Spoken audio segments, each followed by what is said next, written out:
کے اسی ہی کی عبادت کر کے.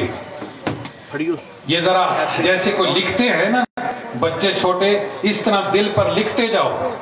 اللہ کی عبادت پورے قرآن کریم کا خلاصہ، اور قرآن کریم پوری کائنات کی تمام صحیفے اور کتابیں جو آسمانی اتری ان کا یہ خلاصہ ہے. فرمایا کرتے تھے کہ اللہ کو راضی کرو عبادت کر کے مگر اسی ہی کی عبادت کر کے، رسول کو راضی کرو اس کی اطاعت برداری کر کے مگر اسی ہی کی اطاعت و فرما برداری کر کے، اور مخلوق کو راضی کرو احسان احسان احسان کر کے اس کا بدلہ نہ لو. بس 1,24,000 انبیاء علیہ السلام کی پوری زندگی کا یہی خلاصہ ہے.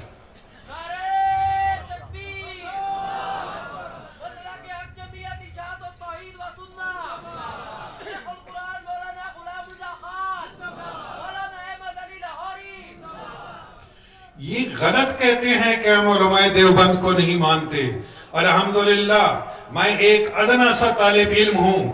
آئیے میرے ساتھ اس چیز کا مناظرہ کریں، چاہے 10 دن لگ جائیں چاہے مہینہ لگ جائیں، میں ثابت کر کے دوں گا کہ ہم ہی الحمدللہ علماء دیوبند کے ہم وارث اور ہم اسی کے نام لیوا ہیں. یہ سب جھوٹ ہے.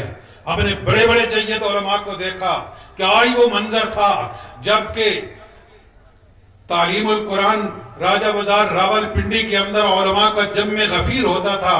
شرق اور غرب کے علماء نہیں، عرب اور عجم کے علماء ہوتے تھے، انڈیا ہندوستان کے علماء ہوتے تھے، بنگلہ دیش کے علماء ہوتے تھے. لیکن اللہ کی قسم مجھے وہ منظر یاد ہے، اور جب میری ساروں پر نظر پڑتی تھی اور شیخ القرآن رحمت اللہ علیہ پر نظر پڑتی تھی تو خدا کی قسم جیسے علم میں ان کا اونچا مقام تھا، ان کی شخصیت اور وجاہت اور ان کا روب بھی یوں لگتا تھا کہ سارے ان کے بچے ہیں، چھوٹے ہیں اور یہ سب کے بڑے ہیں، اور سب کا وہ احترام کرتے تھے.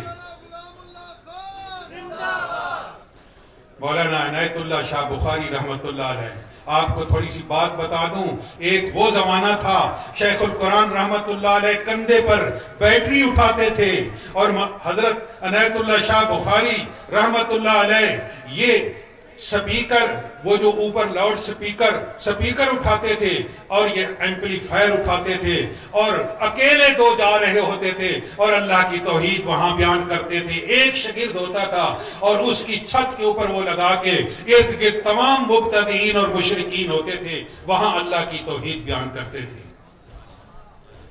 آپ کو مبارکباد دیتا ہوں، اور آپ یقین کریں اللہ کی قسم ہم نے تمام کتب کا مطالعہ کیا. جو جو پلہ وزنی اشاعت التوحید و سنہ کا ہے، عقلی اور نقلی دلائل، قرآن و سنت کے دلائل، دنیا کے کوئی ماں کا لال ان کا مقابلہ نہیں کر سکتا. آئے کوئی مولانا خضر حیات مدظل العالی کا یہ نوجوان اللہ نے ہمیں نعمت دی ہے، آئے کوئی مقابلہ کرے. اس لیے آپ خوش ہوں کہ اللہ نے ہمیں کس کے ساتھ رکھا ہے. میں عرض کر رہا تھا کہ میں نے ایاک نعبد و ایاک نستعین پڑھی ہے. یہ ایاک نعبد و ایاک نستعین یہ عمران خان والی نہیں ہے. یہ ایاک نعبد و ایاک نستعین یہ مولانا حسین علی رحمت اللہ علیہ تعالیٰ کی ہے. یہ ایاک نعبد و ایاک نستعین یہ مولانا عنایت اللہ شاہ بخاری رحمت اللہ علیہ کی ہے. یہ شیخ القرآن مولانا غلام اللہ خان رحمت اللہ علیہ کی ہے. ہمیں اس بات پر فخر ہے کہ ہم نماز کے اندر ایاک نعبد و ایاک نستعین پڑھتے ہیں اور نماز کے بعد بھی اس کی شہادت دیتے ہیں. اب میں آپ سے چند سوال کرتا ہوں، جواب آپ نے دینے ہیں، تقریر نہیں ہے. یہ نماز پوری کی پوری یہ عبادت ہے کہ نہیں؟ بولو.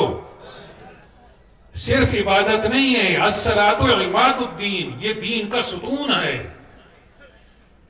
جس نے اس کو گرایا اس نے پورے دین اسلام کو گرا دیا. اب نماز میں کیا ہے یہ بات سمجھا رہا ہوں. اشاعت التوحید و سنہ کا جو عقیدہ ہے، نماز کے اندر سب سے پہلے اللہ اکبر کہہ کے ہاتھ باندھنا ہے، انتہائی عاجزی اور انکساری کے ساتھ کھڑا ہونا ہے. دوسرے نمبر پر رکوع میں جانا ہے، رکوع کو صحیح طریقے کرنا ہے. تیسرے نمبر پر سجدہ کرنا ہے، پھر التحیات بیٹھنی ہے۔ تو یہ بتلاؤ ان تمام چیزوں کا مجموعہ نماز ہے۔ جب نماز اللہ کے لیے ہے تو ہاتھ باندھ کے کھڑے ہونا، وہ بھی چاہے زندہ ہے چاہے وہ کوئی مردہ ہے، اس کے سامنے ہاتھ باندھ کر کھڑے ہونا اس عاجزی انکساری کے ساتھ، یہ غیر کی عبادت ہے۔ اگر رکوع کرتا ہے تو یہ اللہ نماز اللہ کے لیے تھی، یہ جھکتا ہے کسی غیر کو، چاہے حجر شجر انسان ہو فرشتہ ہو، یہ غیر کی عبادت ہے۔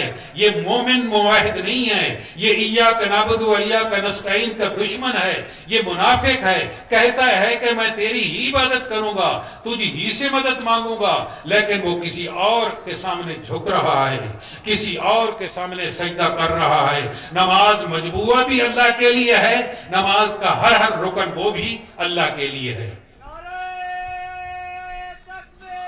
اللہ اکبر۔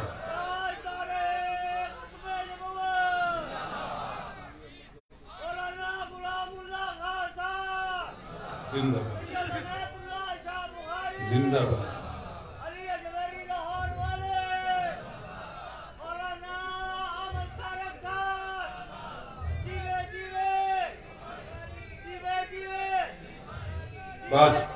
بس جی ٹائم تھوڑا ہے۔ اب میں آخر میں آپ سے کلمہ سناتا ہوں۔ میں نے آپ سے وعدہ کیا تھا، یہ چند جو باتیں کی ہیں یہ میری نہیں ہیں، یہ میرے استاد محترم حضرت مولانا غلام اللہ خان رحمت اللہ علیہ کی ہیں، جو میں نے بہت مختصر عرض کی ہیں۔ اب آگے والی بات جو عرض کر رہا ہوں وہ بھی میرے حضرت مولانا غلام اللہ خان رحمت اللہ علیہ کی ہے۔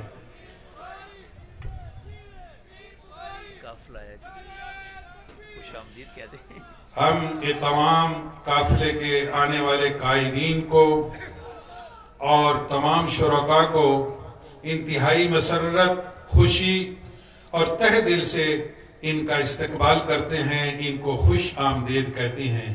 خوش آمدید کا معنی یہ دعا ہوتی ہے کہ خوشیاں نال آؤ تے خوشیاں نال جاؤ۔ توحید سے بڑی خوشی کون سی ہے دنیا کے اندر؟ اللہ ہمیں موت تک توحید پر قائم و دائم رہنے کی توفیق عطا فرمائے۔